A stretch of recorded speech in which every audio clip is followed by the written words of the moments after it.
All right, everybody, this is chapter 22 of the Year of the Dog. This chapter is called No More School.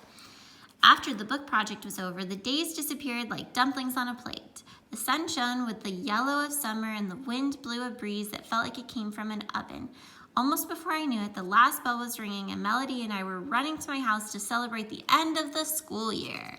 Mom took out some crumbly almond cookies for us. Melody loved eating at my house. We had lots of food that was not nutritious. "What is your family doing this summer?" Mom asked Melody. "We're going to TAC camp again," she told us, "and then we're visiting my Aunt Alice in New Jersey." "What's TAC camp?" I asked. "Oh, it's a camp for Taiwanese Americans. We all get together and do things," she told me. "We go every summer. We spend a week there, and then we go see my Aunt Alice the next week." "That sounds boring," I said. "No, it's fun," Melody said. "We sing songs and go to art class, all the usual fun camp things, except everyone is Taiwanese.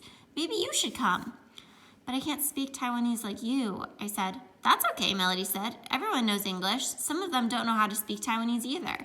Anyway, I can help you. You should come too. It would be fun." "Maybe she will," Mom said. "I think it would be good for Pacey to make more Taiwanese friends. I'm going to call your mother about this camp." Mom found out more about the TAC camp.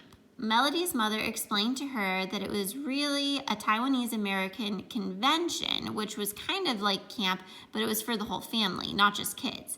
The adults would meet other Taiwanese American parents and listen to speeches and things. The kids would get together and do crafts and watch movies. Mom thought it sounded good, not just for me, but for the whole family. So we all drove down to the convention. The first week of the convention was fun. Melody and I spent most of our time together. Sometimes we'd get bright-colored popsicles in the shape of rockets and eat them, turning our mouths as purple as the pansies decorating the stairs we liked to sit on.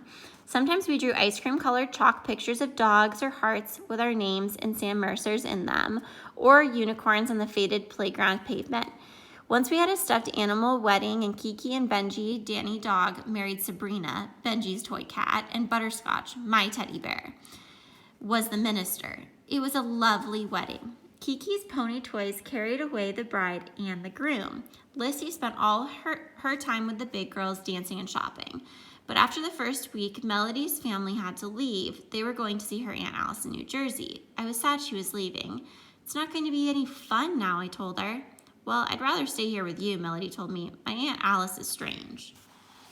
"What do you mean strange?" I asked. "Does she have purple hair?" "No," Melody said. "She looks normal, but she believes in ghosts. Did I tell you that the last time I visited her, I sat on a ghost?"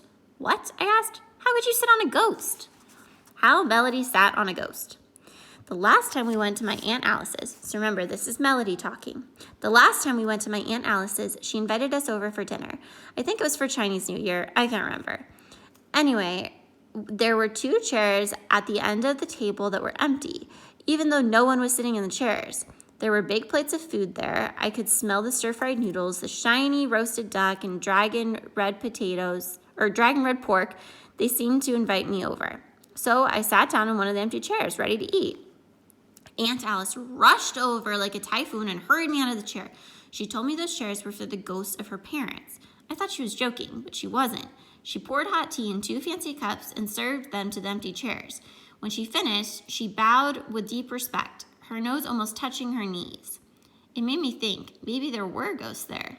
Do you think they minded that I sat on them? I wonder if I sat on her father or her mother. But then again, maybe they weren't sitting down yet. I couldn't tell. I kept watching the chair cushions to see if they got wrinkled or anything when the ghost sat down or stood up, but not one gold thread of embroidery moved. My parents told me it was a way of honoring the dead. I was worried that the whole dinner was going to be for the ghosts and we weren't going to get to eat anything, but my mother told me we would get to eat after the ghosts were done. Then I was worried because how would we know when the ghosts were done eating? I didn't see any food disappearing. We could be waiting a long time and the food would be cold.